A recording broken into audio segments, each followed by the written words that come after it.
This is Chung Myung. Though abandoned as a child, he displayed remarkable intelligence from an early age. With immense potential, time passed, and before anyone realized it, the once orphan child had grown into a man who surpassed all the other disciples in his sect. Only at the very moment of his death does regret finally take hold of him. He realizes that his downfall stems from arrogance. Arrogance in his own talent. Arrogance that made him forget that everything he achieved was granted by the sect. He reflects bitterly that had he truly followed the teachings of his cultivation, things might have been different. His thoughts drift to his senior brothers and junior brothers, wondering if they might have survived had he chosen another path. Thus a once-in-a-generation prodigy, the Plum Blossom Swordmaster, one of the three greatest swordsmen in the world, slowly closes his eyes, weighed down by immeasurable regret. The battle between the 9 sects and one guild against the greatest demon in history ends in complete annihilation. Every participant falls. Even Chung Myung perishes. Only after severing the heavenly demon's head at the cost of their lives does the war finally come to an end. Yet fate refuses to let his story conclude there. A solid thwack echoes as a wooden stick strikes a young boy's head. Like a dream, Chung Myung's consciousness, just moments after fading, snaps back into awareness. Pain surges through him as he awakens, only to find that the terrifying heavenly demon before him has somehow turned into a filthy little beggar brat. Before he can process how such a thing is possible, the brat arrogantly orders him to get lost and go beg elsewhere. Chung Myung attempts to reason with him, but his efforts are met with nothing but ridicule. Another strike comes crashing down. He instinctively raises his hand to block it, only to freeze in disbelief. His hand is far too small. Before he can react, the brat beats him down mercilessly. Chung Myung stands beside a stream for a long time, completely dazed. In more than 20 years at Manhwa, he had never suffered such humiliation. Fury ignites in his eyes as he struggles to comprehend what just happened. Just as he considers returning to settle the score, he glances at the water, and his entire body stiffens. Reflected in the surface is the face of a small, unfamiliar child. At that moment he realizes that he truly should have died. The only possible explanation is that what Buddhism describes as reincarnation has occurred. A young beggar approaches him cautiously. Having witnessed the earlier beating, Chung Myung takes advantage of the moment to learn about his situation. However, the information he receives leaves him unable to remain calm. Not only is this body genuinely that of a beggar, but a full 100 years have passed since the demon subjugation war. This is not simple rebirth. It is reincarnation after 100 years of samsara. The realization leaves him unbearably lonely, as though his connection to the entire world has been severed. What shocks him even more is what he learns next. The current 9 sects and 1 guild still exist, but Manhwa is no longer among them. Instead, the present powers are Shaolin, Wudang, Ashen Sect, Kongtong, Qingcheng, the Lotus Order, Southern Island Sect, Kunlun Sect, and the Beggars Guild. Manhwa has been forgotten. At best, the young beggar has heard rumors of a small sect that once existed at Manhwa in Qingxi province, but it is said to have already perished. The news strikes Chung Myung like a thunderbolt. He cannot imagine it, nor can he believe it. Manhwa, which once stood alongside Wudang and the Northern Royal Family as one of the 3 great sects, had fallen within just 100 years. He releases the beggar's collar, unable to recover for a long time. After a long pause, he speaks with a trembling voice, expressing his disbelief, and declaring that he must go to Manhwa to see the truth with his own eyes. The young beggar sighs helplessly, and asks how he plans to reach Shangxi. But before the question is fully formed, Chung Myung has already disappeared from sight. Running, reality quickly asserts itself. His weak body flushes red, his breathing becomes ragged, and his legs threaten to give out. At this rate he will die again before ever reaching Manhwa. With no better option, he decides to cultivate. Finding a deserted grove, Chung Myung begins the first internal energy circulation of his new life. His memories contain countless divine techniques, but he knows better than anyone that greed leads only to destruction. Therefore he chooses a basic method, the 6 harmonies technique, as the foundation for this body. This technique is so common that it can be purchased for 5 coins at a street stall. Yet its value lies in its long history, refined repeatedly by generations of immortals. It perfectly purifies and stabilizes the practitioner's body. Chung Myung is deliberately building the most solid foundation possible. As energy flows through his body, impurities are cleansed, and his internal energy becomes perfectly refined. He gathers it into his dantian, understanding that this small dantian will serve as the cornerstone of his journey toward higher realms. However, he overlooks one critical detail. When the circulation ends, he collapses onto the ground, utterly drained. Even lifting a single finger is impossible. This body has yet to adapt to cultivation. The following afternoon, the small town bustles as it always has. Suddenly, a group of beggars storms into an alley in a frenzy. Their daily earnings have been stolen by a single small beggar. Unable to defeat him themselves, they bring their boss. They find Chung Myung starving, devouring leftovers with reckless abandon. The boss sees an opportunity. Children earn more when begging, and he intends to take everything for himself.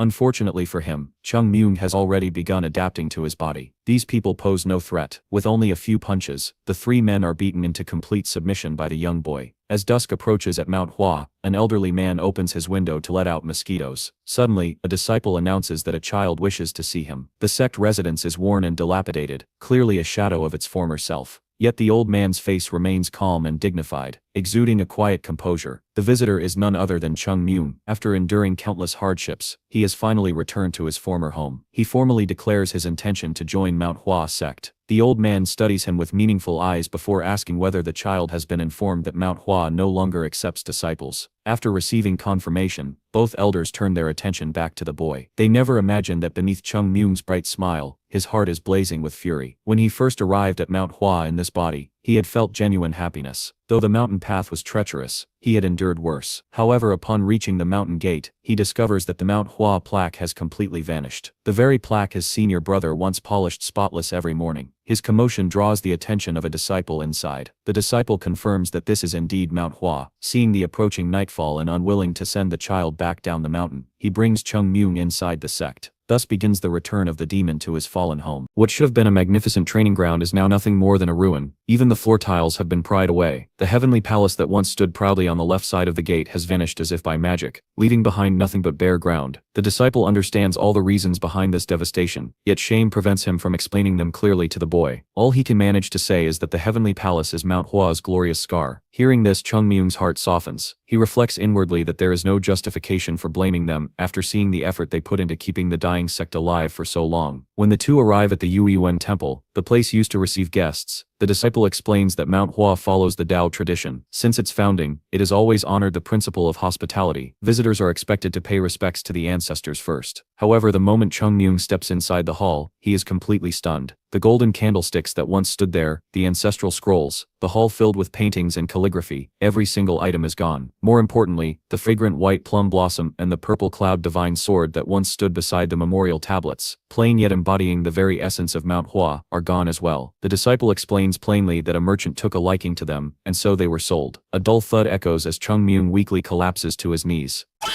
The disciple finds the boy's reaction strange and approaches him with concern. Before he can get close, Chung Myung suddenly snaps back to his senses and forcefully kowtows. He declares his desire to join Manhwa sect and earnestly requests an audience with the sect master, and so time returns to the present. Along the way, Chung Myung has already prepared his explanation for becoming a disciple. He plans to claim that junior brother Chung Jin went missing during the Great Battle, having fallen off a cliff and survived only because a passing woodcutter saved him. Due to severe injuries, Chung Jin was unable to move. To repay the woodcutter's kindness, Chung Jin taught him Manhwa martial arts and accepted him as a disciple. Chung Myung would then present himself as that woodcutter's descendant, placing him in the same generation as the current sect master. As he waits quietly for the sect master to question him, the old man instead responds calmly, agreeing to let him join. Seeing the boy's shocked expression, the sect master explains further that since Chung Myung wishes to join, his request will be granted. He shares his belief that fate is governed by cause and effect. People do not chase away birds that seek shelter from the rain under their eaves, so there is no reason to refuse a child who has come to them willingly. With that decision made, the sect master instructs the disciple to arrange accommodations for the boy and prepare the initiation ceremony. Meanwhile, Chung Myung's mind races wildly. He realizes that his generation rank is already set. He will become a third-generation disciple. Left with no other choice, he consoles himself with the fact that at least he has returned to Manhwa. However, over the span of 100 years, Manhwa's internal structure has changed drastically. In the past, disciples never lived in shared dormitories. New disciples resided in their master's quarters. Regardless, the presence of shared guest rooms means someone already occupies them. Just as Chung Myung is about to look around, a loud voice behind him startles him. The voice demands to know who he is, and accuses him of peeping into someone else's room like a thief. The outburst draws the attention of many third-generation disciples, and in an instant, Chung Myung finds himself completely surrounded by children taller than him. Fortunately, a sharp reprimand interrupts the commotion. From the surrounding disciples, Chung Myung learns that the man is the instructor responsible for their training. The instructor is not surprised to see him, having already heard that a newcomer would be assigned to White Plum Hall today. He instructs Chung Myung to rest for the night, and begin training the next day before leading the others away for evening lessons. Before leaving, however, the boy named Sahyung glances back at Chung Myung. He appears convinced that the newcomer has sticky fingers and delivers a vicious warning, promising that sooner or later, he will correct those bad habits. Left alone, Chung Myung remains standing in place. At that moment, he realizes that Manhwa's revival must begin with these children, even if the method ends up being somewhat unconventional. That night, under a bright moon and sparse stars, Sahyung-gul returns from evening lessons. After confirming that Uncle Ungum will not return at this hour, he gathers a group of brothers and heads toward Chung Myung. Their intention is to force him into obediently enduring a collective beating, though Sahyung-gul fails to notice the faintly gleeful expression forming on Chung Myung's face. Chung Myung calmly instructs the senior brother to put more strength into his neck. The very next second, before Sahyung-gul can even react, a punch lands. A thunderous boom erupts from the roof of White Plum Hall. All the senior brothers freeze in shock, as Chung Myung slowly withdraws his small fist, smoke rising faintly from it, his expression filled with satisfaction. He announces that the senior brothers should take their beating first. Screams and wails fill the night, startling even the birds roosting on the roof, which scatter in all directions. Inside the hall, the disciples kneel in a neat row before Chung Myung, their heads swollen with bumps. Sahyung-gul lies flat on the ground, not daring to move. Chung Myung beckons the troublemaker forward and begins questioning him about the shocking Heaven Palace and the reasons behind Manhwa's current decline. According to legend, 100 years ago, Manhwa produced a plum blossom swordmaster, Chung Myung himself. After personally severing the heavenly demon's head, Manhwa's elite fighters all perished in the campaign. In retaliation, remnants of the demon cult set the sect ablaze. The resulting losses were so devastating that Manhwa has never recovered.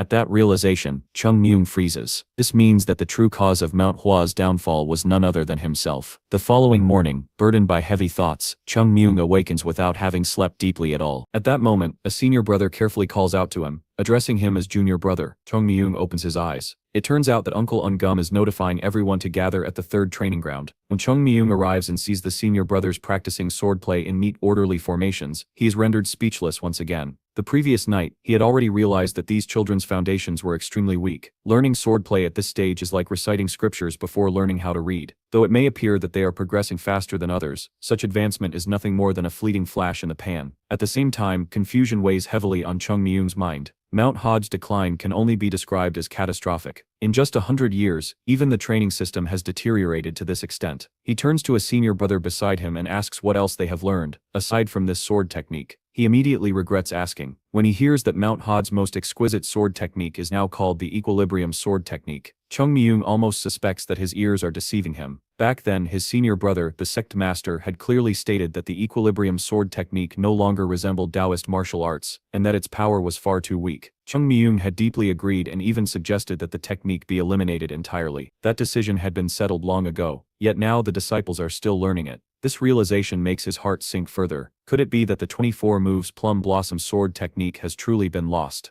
That night, Chung Myung calls out to a fellow disciple who now treats him with visible respect. In a mysterious tone, he asks the disciple to help prepare several things and to ensure that all third-generation disciples gather in front of White Plum Hall at dawn the following day. Sahyung-gul, intimidated by the authority of this so-called demon, reluctantly agrees. After giving his instructions, Chung Myung's gaze gradually sharpens. He assesses Manhwa's current state with cold clarity. The sect has no money, no martial arts, and no talent. The only thing he can possibly change at this moment is talent. However, no matter how he looks at it, the third-generation disciples do not seem promising in the slightest. Still, he acknowledges that a journey of 1,000 miles begins with a single step. If Manhwa is to rise again, then these senior brothers will have to become that very first step. The next day, before dawn has fully broken, the boys gather noisily in front of the dormitory. Those senior brothers who have never dealt with Chung Myung before wear undisguised sleepiness and dissatisfaction on their faces. Although Chung Myung anticipated this reaction, he knows he still has to deal with their morning irritability. He puts on an innocent smile and warmly invites all the senior brothers who have not yet been beaten by him into White Plum Hall. With a loud bang, the door slams shut, appearing to be locked from the inside.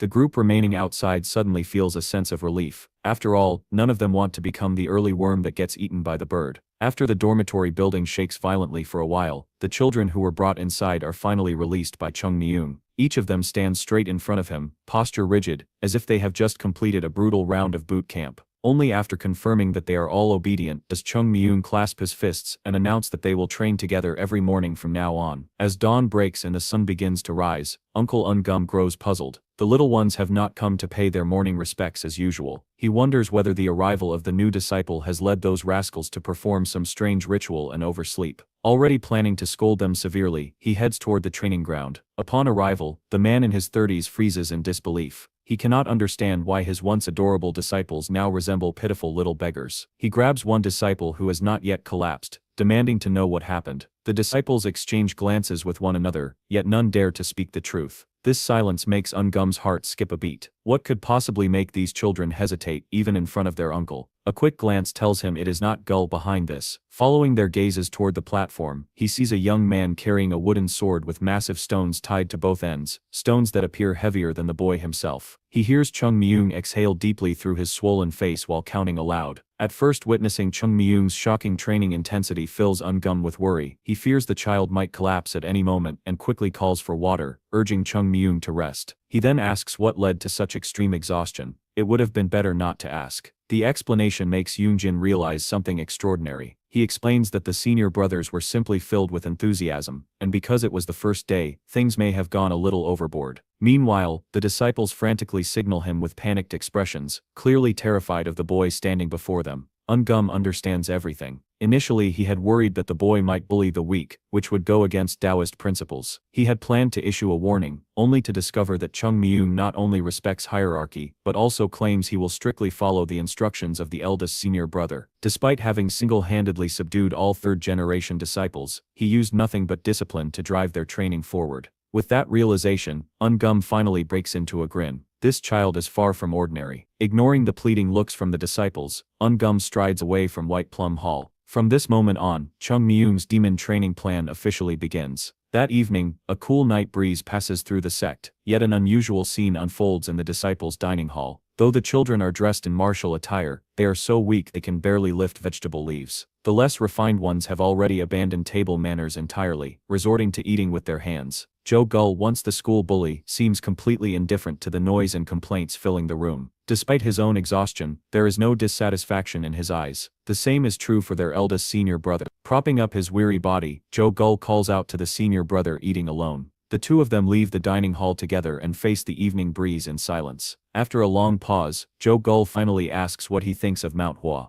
The other finds himself unable to answer. In Joe Gull's eyes, Manhwa sect has long since passed the point of saving. At worst, he can still return home. His senior brother, however, is different. He knows that this eldest senior brother has long had no way out, and has already prepared himself to dedicate his entire life to Manhwa. However, that resolve has begun to change. Ever since Chung Myung arrived, Joe Gull has started to waver. Though he was forced into it at first, this experience has made him realize that he has never once pushed himself to such extreme limits before. Meanwhile, Chung Myung endures several times more training than the rest of them, yet shows no signs of fatigue at all. Watching that guy, Joe Gull gradually forms the desire to give everything he has. As he slowly turns around, his face reveals the determination and anticipation unique to youth. He expresses his hope to become someone like that kid, someone destined to command the world in the future. Seeing this, his senior brother cannot help but smile. In truth, he shares the same thoughts as Joe Gull. After all, watching these two boys submit to his guidance in just a few short days brings a sense of quiet satisfaction. Chung Myung himself is quite pleased, deep inside, though he understands that the road ahead is still long. What comes next? Just as this thought crosses his mind, an angry curse suddenly erupts from outside the mountain gate. A strong sense of foreboding wells up within Chung Myung. There seem to be many people gathered outside. Without saying a word, they forcefully smash open Manhwa's gate. One after another, voices shout as they demand to see the Manhwa sect master. Yoonjin and Yunyin appear troubled, neither daring to strike, nor capable of stopping them. Amid the chaos, the truth becomes clear. Manhwa, in its current dire state, actually owes debts to outsiders. Just like that, a large group marches straight to the sect master's residence. The sect master initially wears a kind and gentle expression, but the moment he sees the visitors, embarrassment surfaces on his face. Leading the group is pavilion owner Kong, a shopkeeper by trade. Though his face is full of smiles, his words are sharp as blades. He points out that the great Manhwa sect has had overdue debts for quite some time now. 7 days, he declares. If the money is not repaid within 7 days, they will confiscate Manhwa's buildings. That night, darkness blankets the sky, with not even a trace of starlight visible, mirroring Chung Myung's gloomy mood. The third-generation disciples have long known the various reasons behind Manhwa's troubles. Still, they are young and incapable of handling such heavy matters for the sect. However, when the name Tai Hua is mentioned, the visibly agitated Chung Myung suddenly pauses, as though he has heard something unbelievable. After confirming it again and again, he can no longer restrain himself. Tai Hua clearly belongs to Manhwa, who gave them the audacity to come collect debts from Manhwa, and even shamelessly attempt to confiscate its buildings. Yet something does not add up.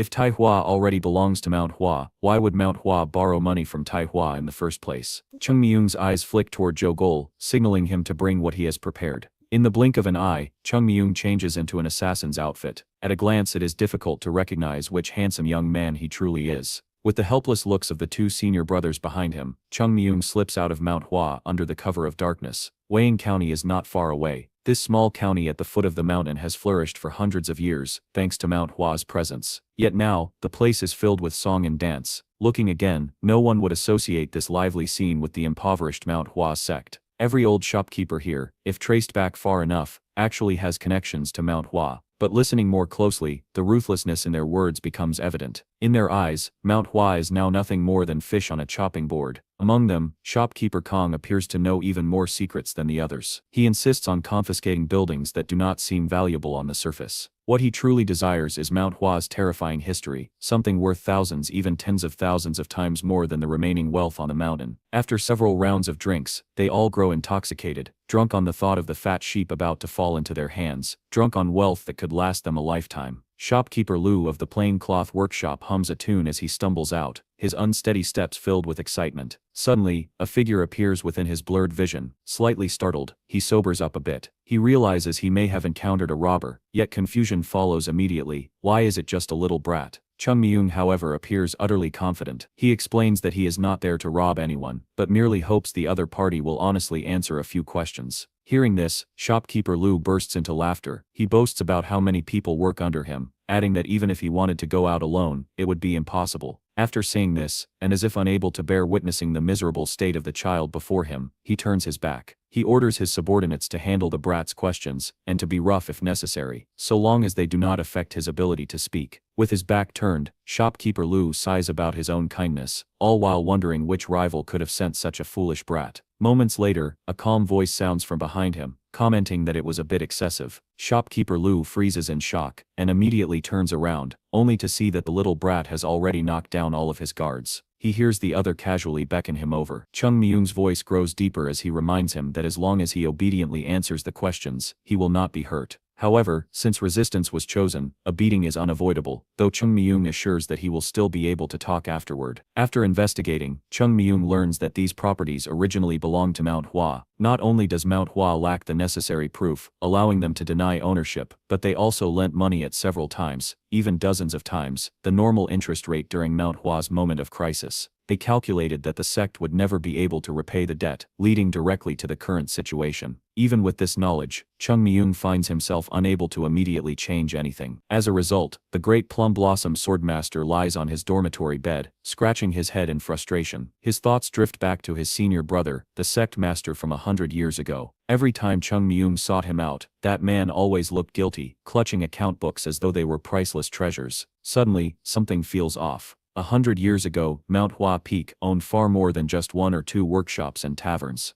How could everything possibly be recorded in just one or two account books? There is only one explanation: that cunning senior brother sect master must have hidden most of the account books. Moreover, Chung Myung remembers that Manhwa had a secret vault, one that only the sect master could enter. If his suspicion is correct, then this vault will be the key to breaking the current deadlock. Merely thinking about it gives Chung Myung another headache. He has only ever heard of the secret vault, and has never actually seen it. His current plan is to begin searching in the place he considers most likely. With that decision made, the young man once again leaps out of his room under the cover of night, his small frame carrying a pickaxe larger than his body, as he sneaks toward the back mountain behind the sect master's residence. However, he still underestimated the difficulty of searching an entire mountain. Chung Myung currently possesses very little internal energy. He relies entirely on his battle-hardened experience, carefully drawing out small amounts of true energy and condensing them into fine threads to probe deep beneath the ground. Although this method spares him the immense labor normally required for geomancy, working alone and repeatedly probing the earth nearly drains him to exhaustion. By now, Chung Myung has already expended an enormous amount of energy, yet he dares not stop. No matter what, this represents Manhwa's final chance. At last, just before dawn, he discovers a faint trace of abnormality underground. Without hesitation, he grabs the pickaxe and begins digging. When he finally excavates a large pit and exposes a layer of bricks beneath the soil, doubt surfaces in his mind. If this truly is Manhwa's secret vault,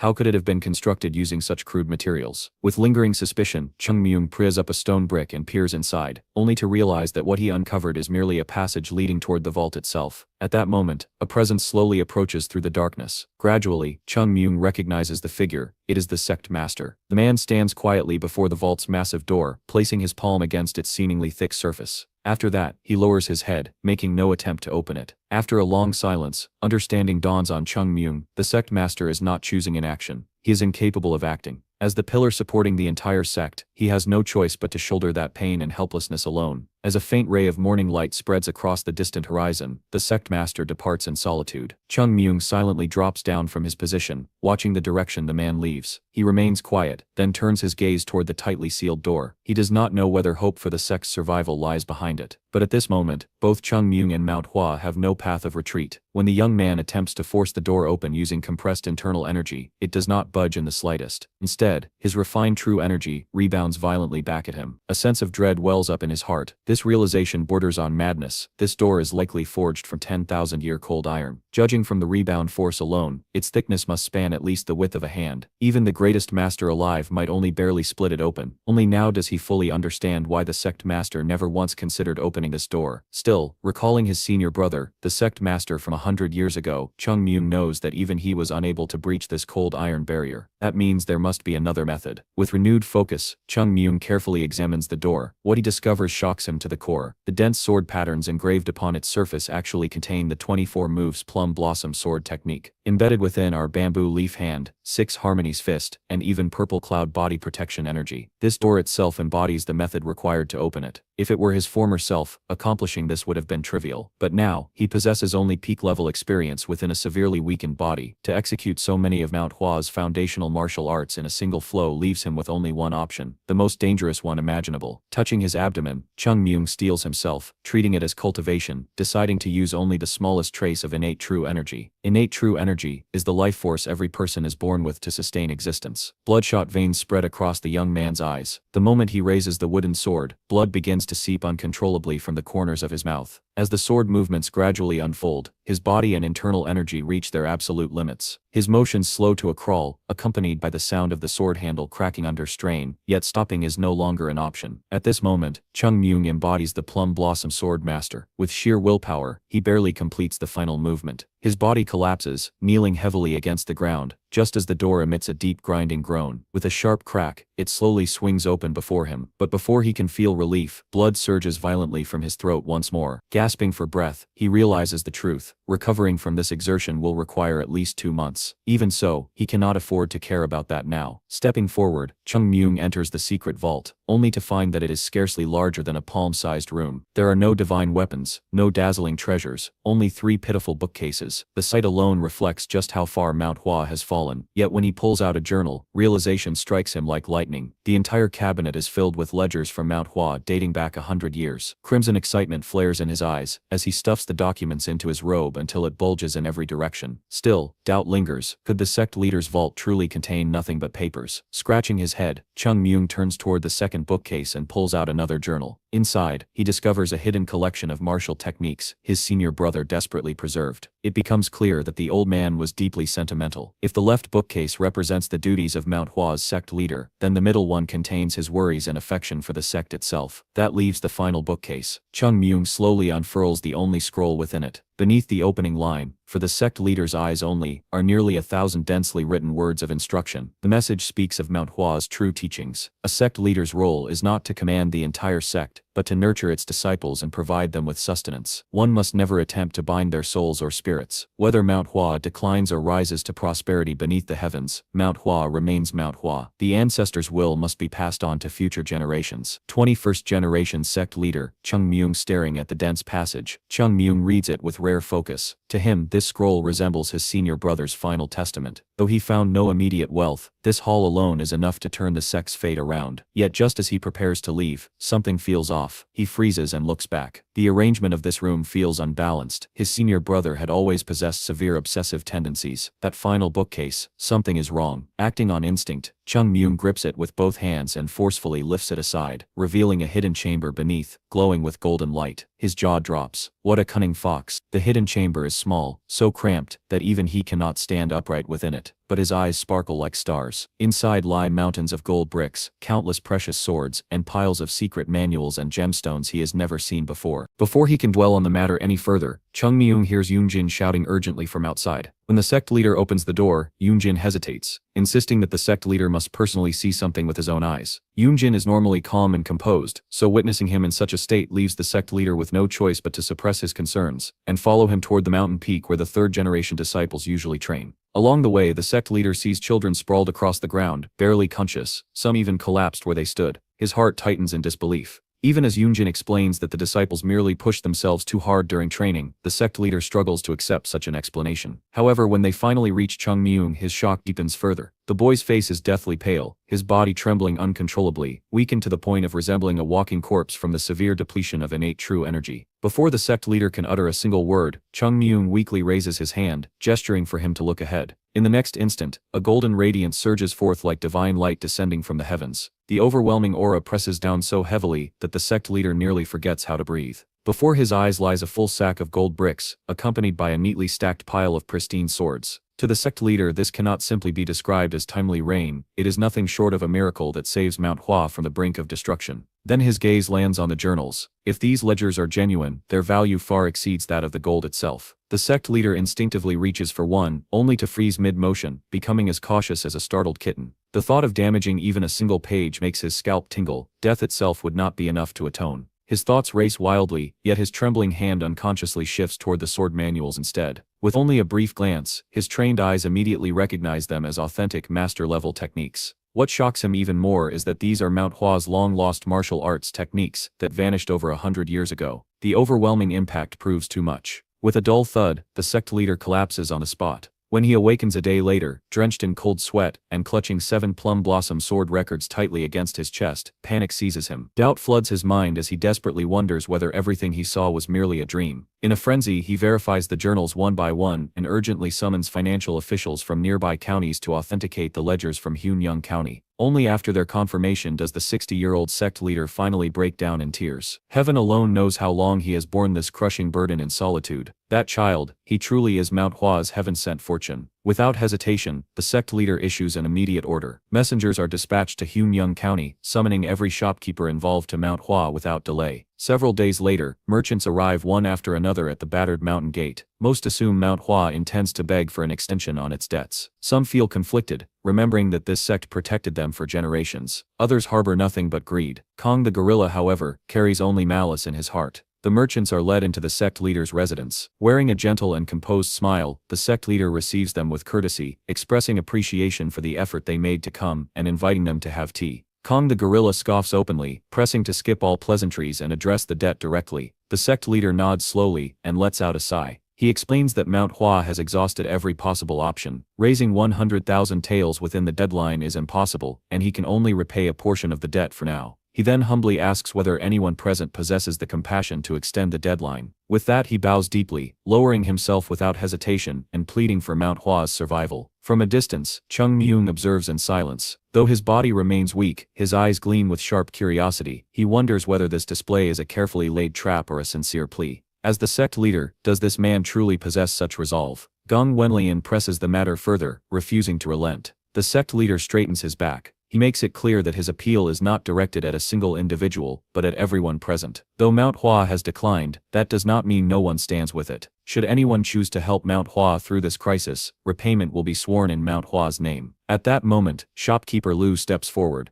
The excitement he once displayed is gone, replaced entirely by solemn respect. He quietly questions how trust can be placed in Manhwa when the sect itself might disappear tomorrow. The sect leader answers without the slightest hesitation, declaring that Manhwa's name alone, the soul passed down through thousands of years, serves as his pledge. Silence descends upon the hall. After a long pause, shopkeeper Lu exhales deeply. He admits that his decision may be foolish, but Kong, having married into Hunyang County, could never understand what Manhwa truly represents. He speaks of growing up on stories of Manhwa, of elders urging children to aspire toward it, to protect Shangxi. Even those without talent took pride in Manhwa's existence. His father and grandfather lived their entire lives beneath its shadow. If he were to take the money today and personally destroy Manhwa, he knows he would never find peace again. With that, shopkeeper Lu steps aside. Gasps ripple through the room. Then one after another, shopkeepers whose roots lie in Hua County follow his example. The sect leader's lips slowly curve into a quiet, satisfied smile. This was exactly what he wished to confirm. He signals Yunnan. When officials enter carrying the authenticated ledgers, Kong the gorilla's face drains of all color. Realization strikes him far too late. The time wasted climbing Mount Hua has already allowed their properties below to be seized.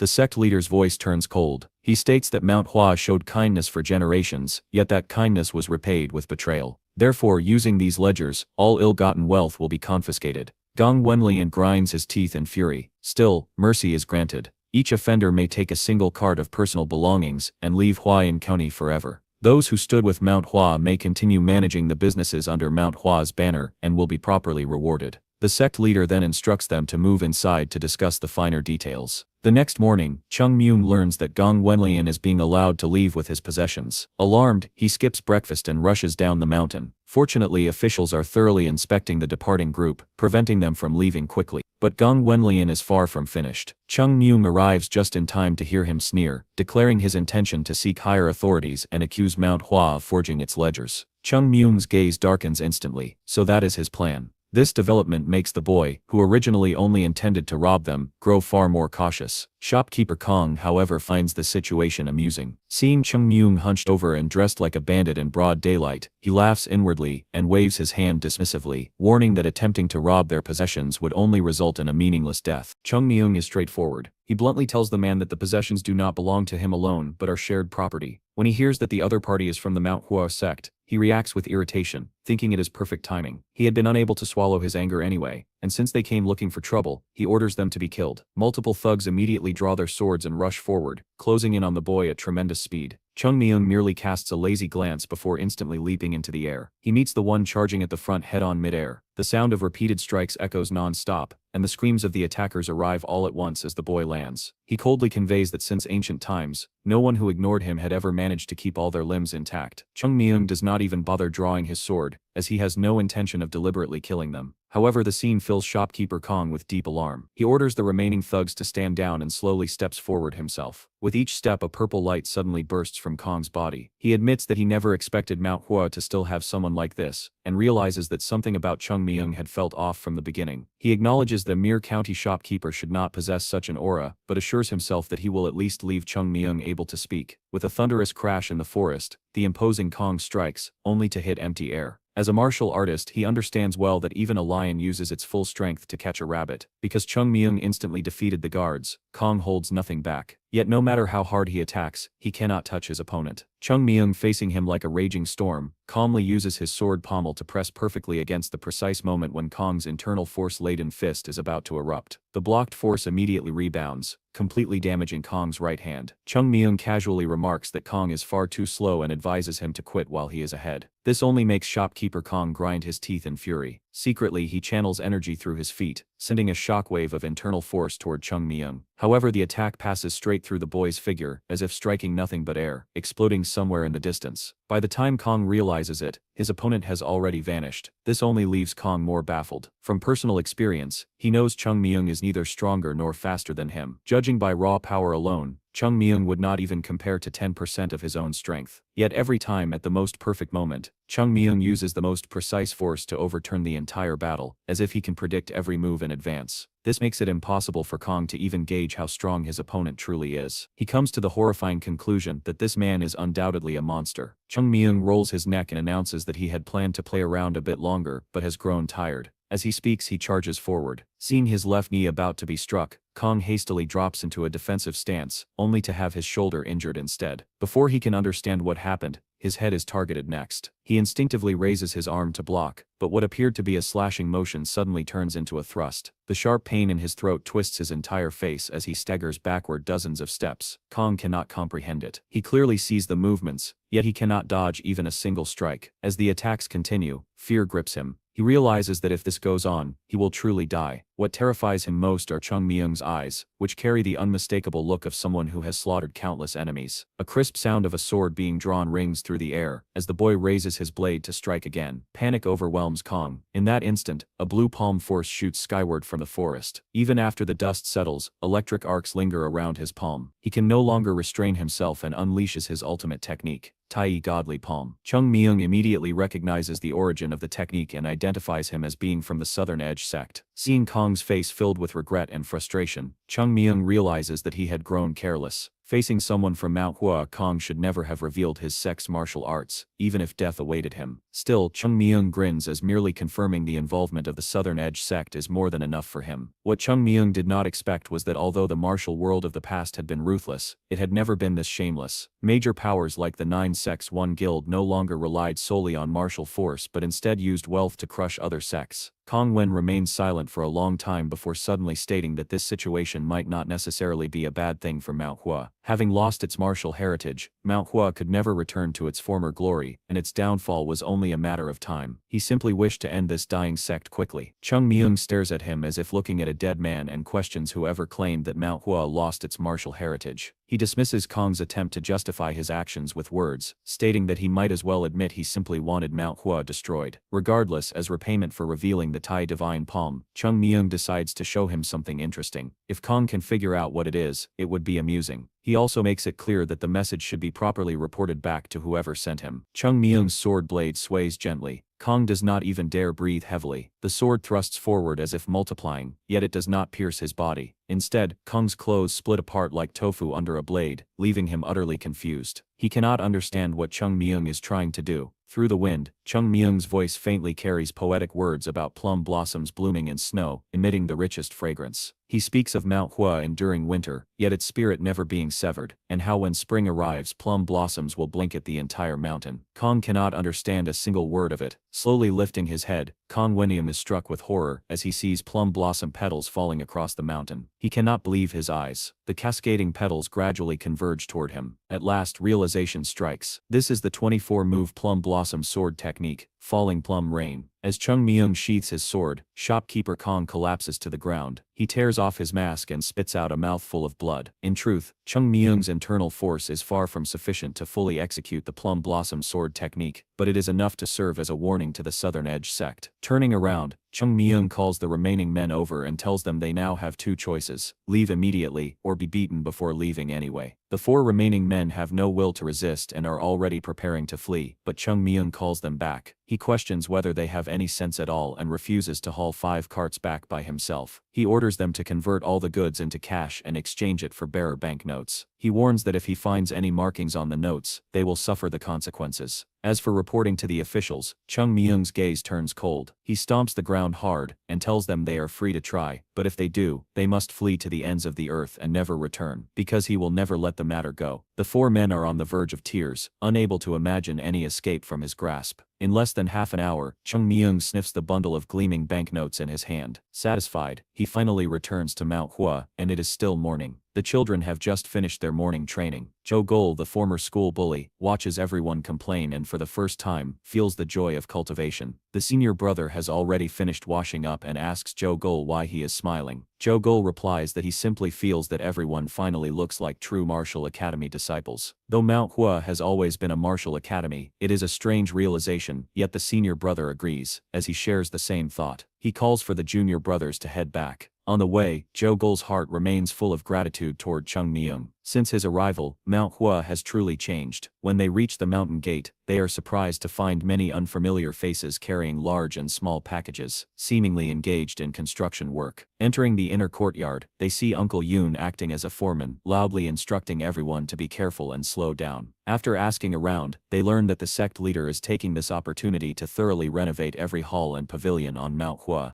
The timing of the 3rd-generation disciples is perfect. Union immediately has the youngsters go assist the carpenter uncles. Years from now, every brick and tile laid here will surely carry deeper meaning for them. That night, the boys stare in shock at the roasted chicken placed on the table. Since coming up the mountain, this is the first time they have seen meat in the dining hall, and not just a little, but an entire table full. They had almost forgotten what meat even tasted like. Did Manhwa suddenly strike it rich? Although they do not know the truth, the youngsters are genuinely delighted. Not only is there large-scale construction underway, but there is meat in the dining hall as well, and everyone has even received 2 new sets of martial robes. Jo Gol looks toward Jin Jiang, who remains dazed. He asks what is wrong with him. Hearing Zhou Gul's voice, Xinjiang smiles faintly and explains that nothing is wrong. He simply realizes all at once that money is truly a wonderful thing. He never expected that once funds were available, the elders would move so quickly to enact changes. This is also the first time he has ever seen Uncle Union smile so happily. However, Xinjiang also points out that Manhwa is changing at a tremendous pace, and that they must prepare themselves as soon as possible. Although he does not understand why that boy uses such clumsy acting to conceal bringing in so many resources, one thing is certain: if they fail to adapt to this rushing wind of change, they may very well be swept away by the storm that child brings. Zhou Gul laughs and reassures him not to worry, confidently declaring himself as Zhou Gul. And so in every sense, Manhwa begins to stir with a powerful wind of revival from the inside out.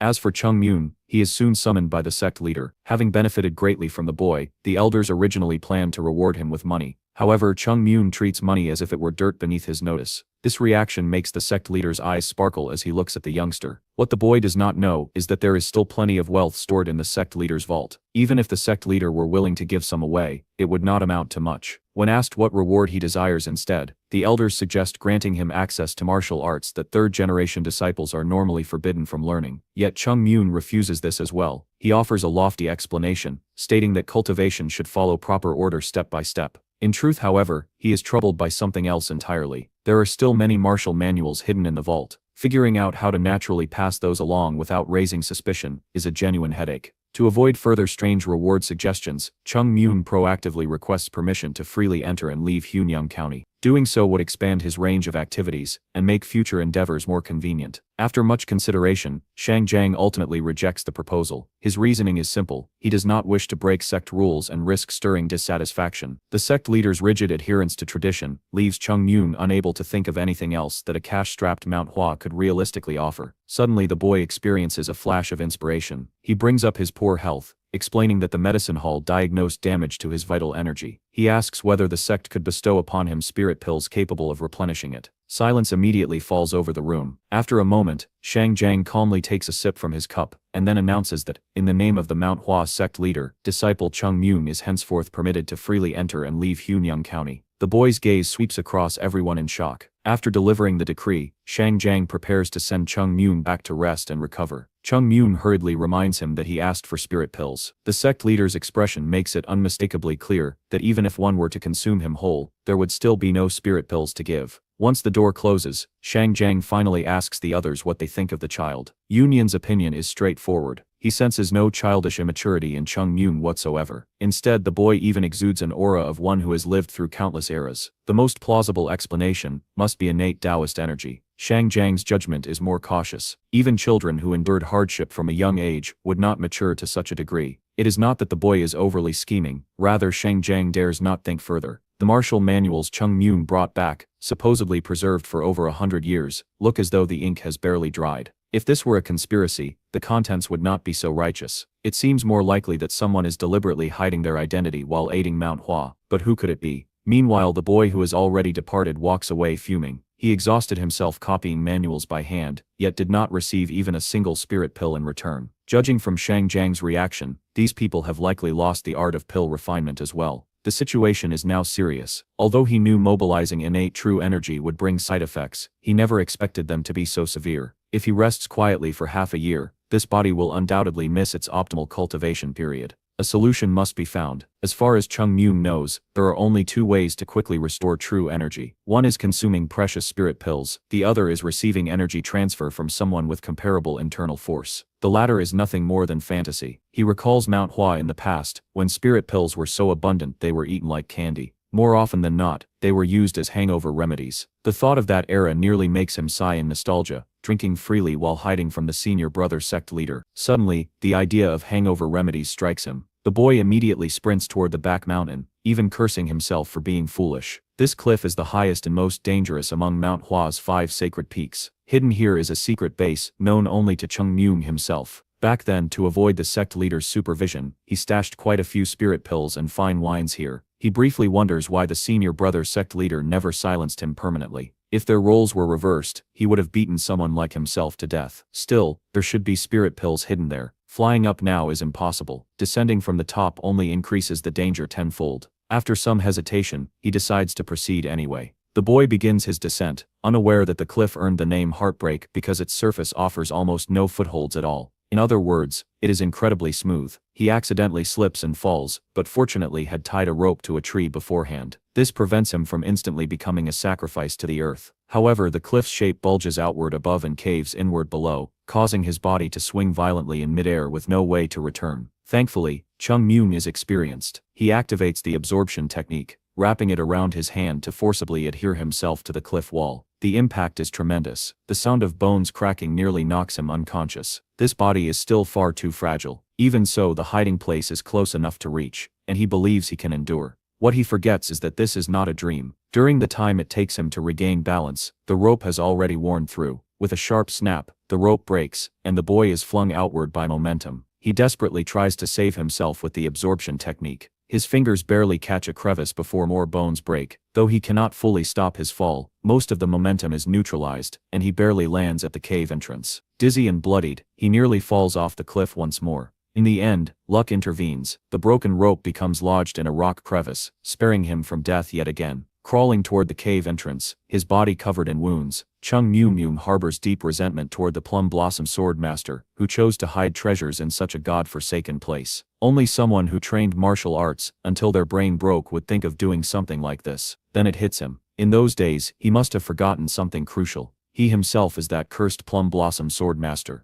The cave is simple. A luminous pearl illuminates the space, bearing witness to Manhwa's prosperity 100 years ago. His collection here is modest: 2 jugs of century-old fine wine and a full box of spirit pills once reserved for hangovers. Chung Myung slowly opens the familiar wooden box, and a rich medicinal fragrance wafts into the air. Only then does he discover with delight that the box also contains 5 even more precious snowplum pills. Perhaps having grown accustomed to poverty and the dilapidated state of Manhwa in recent times, he now stares at what he once consumed like candy and begins to drool. His hand trembles as he carefully picks one up. Without the slightest hesitation, he swallows it. The spirit pill dissolves instantly upon entering his throat. An elegant fragrance spreads throughout every inch of his body. Though the sensation is pleasant, he has no time to linger. If the medicinal power is not guided properly, it will quickly dissipate. However, snowplum pills are now exceedingly precious. Back in the past, they were merely mid-grade spirit pills. Using them to replenish innate true energy requires constant refinement within the body to prevent impurities from damaging the flawless foundation he once painstakingly built.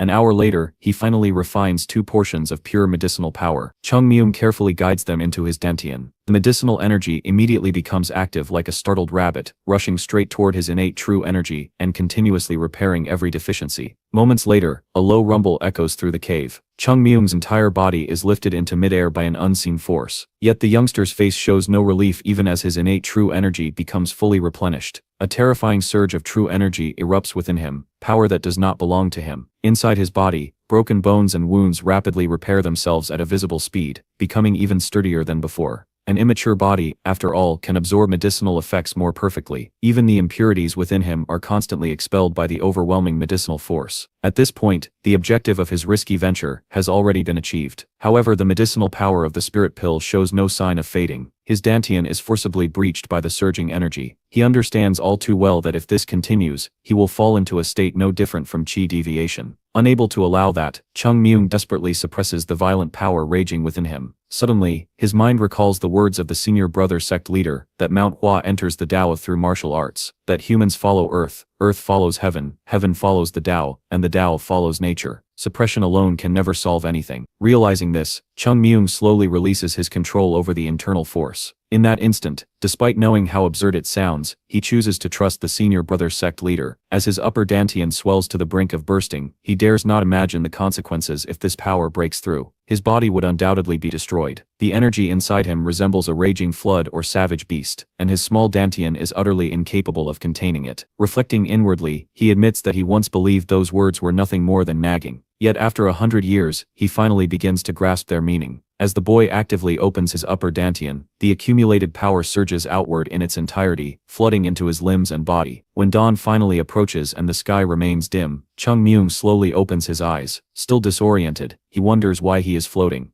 A moment later, he crashes straight down onto the ground. As he regains awareness, he senses the changes within himself. His meridians feel significantly more open, and the strength he can exert has multiplied several times over. It appears this young body ultimately endured the strain. At that moment, he feels an even deeper sense of gratitude toward the senior brother sect leader. Chung Myung once believed himself to be nothing more than a pure swordsman, not a Taoist. Yet Manhwa's true essence lies in the inseparability of sword and Tao. Scratching his head, he questions whether a disciple with such poor comprehension could truly lead Manhwa to rise again. He glances at the spirit pills that are now useless to him, and finally sets aside such doubts. Regardless of the outcome, he resolves to try. After tidying up, he prepares to head back, naturally not forgetting to bring the century-old wine. With his newfound strength, using lightness skills is no longer difficult. This time, he relies on no tools whatsoever. In just 5 steps, he reaches the mountaintop. Normally, the morning air at the peak is refreshingly crisp. However, the foul stench of impurities expelled from his body overwhelms him, causing him to vomit.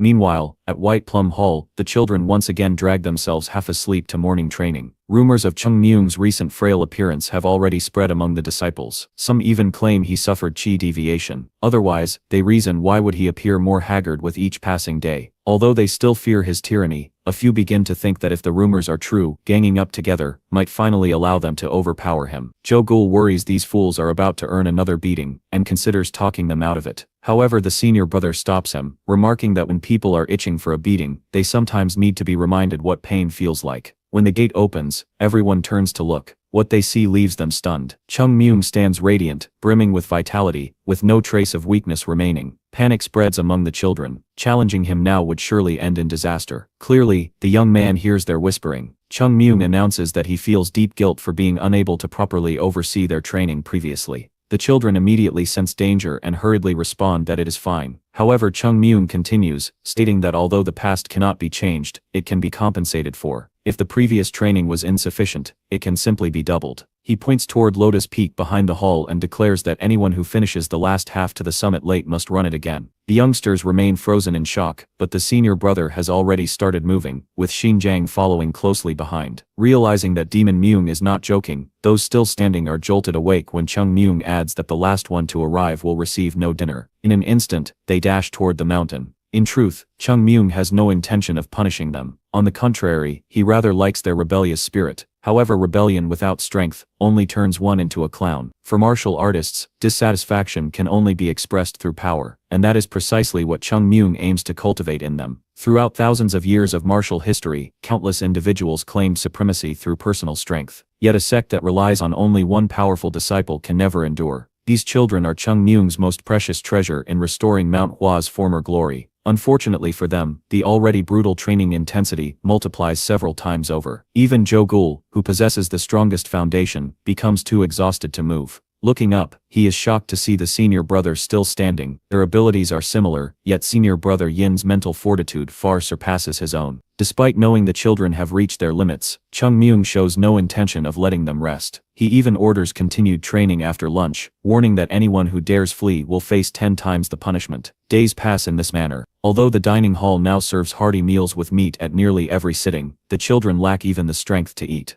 Their bodies instinctively reject food, threatening to vomit at the slightest bite. Complaints spread endlessly. The children beg the senior brother to negotiate with Demon Myung, claiming they will surely die if this continues. Amid the chaos, senior brother Yin understands their condition all too well. Looking at his own trembling hands, he knows collapse is inevitable if this persists. He turns to Jogul for his opinion. After thinking it over, Jogul suggests enduring for a few more days. That boy may be strict, but he surely understands that training people is not the same as forging iron. If no improvement occurs after some time, it will not be too late to speak up. Returning to the dormitory, he reassures everyone, though he himself has no idea how much longer he can last. Exhaustion quickly claims him. He falls asleep almost instantly, only to be groggily awakened by a voice. Upon realizing it is Chung Myung, he wearily sits up, barely registering what the young man is saying. He sees the young man's open palm. Resting there is a gleaming spirit pill. The sight jolts him fully awake. Confusion flashes across his face as he wonders why something so precious would be given to him. Chung Myung meets his gaze calmly and explains that the pill is being given because Jogul needs it more than he does, but stresses that it must be kept secret. Jogul agrees without hesitation. In that moment he is completely won over. For the first time he even feels ashamed for once thinking of Chung Myung as a demon. What he does not know is that the young man deliberately pushed them to the brink of collapse precisely to create this moment. By doing so, not only would they never dare slack off in training again, they would also follow his instructions obediently from now on. Thus the youngsters begin advancing by leaps and bounds. Their upper bodies grow stronger, and their foundations become remarkably solid. Hyunyan is not blind. In such a short span of time, the children's swords now carry faint traces of sword energy, steady and balanced. This is not strength they possessed even half a month ago. Even more precious than that is the change in their eyes. They are resolute and fierce. Yeonyeon cannot help but wonder how that kid Chung Myung managed to accomplish all of this. Regardless, the White Plum Hall Hallmaster finds himself in an exceptionally good mood. As a result, he announces that the disciples have progressed rapidly and are allowed to learn the Tai Illusory sword ahead of schedule. Instantly the children erupt with excitement, every face beams with the joy of finally reaping what they have sown. However, at that moment the sect master suddenly arrives at White Plum Hall. He calls Yeonyeon aside, wearing an expression rarely seen, like a child who has made a mistake. Slowly he takes out the Manhwa basic sword manual that Chung Myung brought back and asks Yeonyeon to turn to the final page. With just one glance, Yeonyeon feels as though he has been struck by lightning. The words recorded there instruct future generations. While successors developing martial arts is understandable, the Six Harmonies sword is a foundational technique that allows disciples infinite progression on the path of the sword. It is nearly perfect. If modifications are ever made, the text warns not to put the cart before the horse, because the Six Harmonies sword is the very soul that has sustained Manhwa for 1,000 years. The sect master is now conflicted. Since Yeonyeon is the one responsible for teaching the disciples, he asks whether the children should abandon the newly modified Six Harmonies technique. While the new method emphasizes quick results, it is ultimately inferior. If Manhwa were not in decline, such a mistake would never have been made. Yeonyeon understands this clearly. The true Six Harmonies sword requires an exceptionally solid foundation and a strong physical body, things that demand long-term cultivation. Suddenly realization strikes him. Haven't these children already achieved exactly that? He immediately turns around and looks toward Chung Myung, stopping the young man mid-motion as he casually picks his nose. After everything that has happened, they are now actually asking for Chung Myung's opinion. To their surprise, the little fellow chooses without hesitation. He chooses the Six Harmonies sword, the path that allows them to reach even greater heights. His reasoning is simple. He states that it is because they are Manhwa. Whether intentional or not, those words strike at the heart of their deepest concern. Shang Jiang immediately understands. The child is saying that no matter how desperate the sect's current need for strength may be, it is merely a difficulty to overcome, not a reason to abandon its roots. As they watch the young men leave, Yeonyeon feels an undeniable sense of pride, while Shang Jiang shows a trace of shame. He never expected to hear such words spoken by a child. Yeonyeon receives the order. From this day forward, Manhwa's basic technique will return to the Six Harmonies sword. Not only that, but all martial arts manuals must be reorganized and carefully reconsidered. This will be his most important duty as White Plum Hall Hallmaster. Under no circumstances can Manhwa be allowed to continue drifting in mediocrity. Perhaps their generation will not achieve greatness, but these children will surely make Manhwa renowned throughout the world once again. Just as the two elders are filled with passion, Chung Myung can no longer suppress his inner fury. He finds the situation ridiculous. The food is already placed right at their mouths, yet they still ask how to eat it. Not a single one of them seems competent with this attitude. His thoughts immediately turn to Hunyoung County. No, he needs to check on it quickly. Without him, the sect truly seems incapable of functioning properly. The money problem was resolved, the martial arts were recovered, things should have improved. Yet judging from the expressions he has seen, something is clearly wrong. Hunyoung County is now in chaos. In less than a month it has lost its former prosperity and order entirely. They solved the money problem and brought back the martial arts. Everything should have improved, yet one look at his expression says otherwise. Hwayong County has fallen into chaos. In less than a month it has lost its former prosperity and order. Sahyung, as the son of a merchant, understands more than the others, realizing that for years the merchant interests in Hwayong County have been deeply intertwined. Ever since those who originally managed everything left, the system began to unravel like a fragile web, workers gradually disappearing one by one. But the loss of manpower is only part of the problem. The real issue lies with the elders who lack both experience and the ability to manage such complex affairs. This situation is far more complicated than it appears. Material selection and balancing income with expenses are disciplines that require years of mastery, and even if they start learning now at their age, by the time they understand it, Hwayong County will already be ruined. If they involve themselves in trade, they will only be seen as easy targets. Before long, those cunning merchants will strip them of everything they have. Nothing they consider seems to work, and a deep sense of helplessness begins to show on Chung Myung's face. Sectmaster brother, your junior finally understands your greatness. If only you were still here, everything would be different.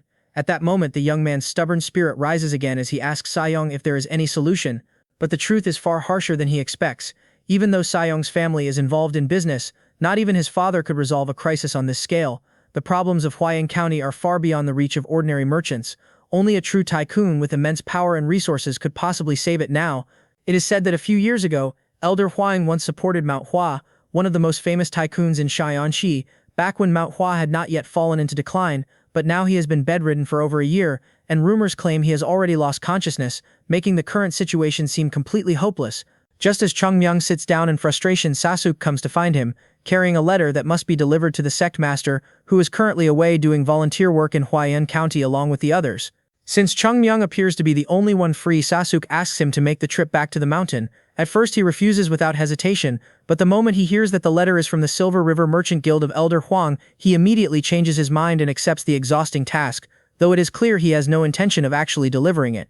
Not long after leaving the county, he examines the letter in his hands, sealed tightly with gold lacquer, yet such a seal means nothing to someone with his level of control over inner energy, easily opening it as he begins to read. Skipping past the formal greetings, he quickly realizes that the letter was written by Elder Huang himself, explaining that his father's strange illness has become impossible to treat. Even after searching far and wide for the most renowned doctors, none have been able to help. Left with no other choice, he humbly requests that if Manhwa has any leads, they offer their assistance. But as Chung Myung reads further, his expression suddenly changes, the description of the illness stating that the body gradually turns red, the limbs stiffen, and a dark energy gathers between the brows. In that instant, a memory flashes through his mind as he recalls a certain individual, his eyes narrowing sharply as he mutters in frustration, "Damn it, this is not something any doctor can cure."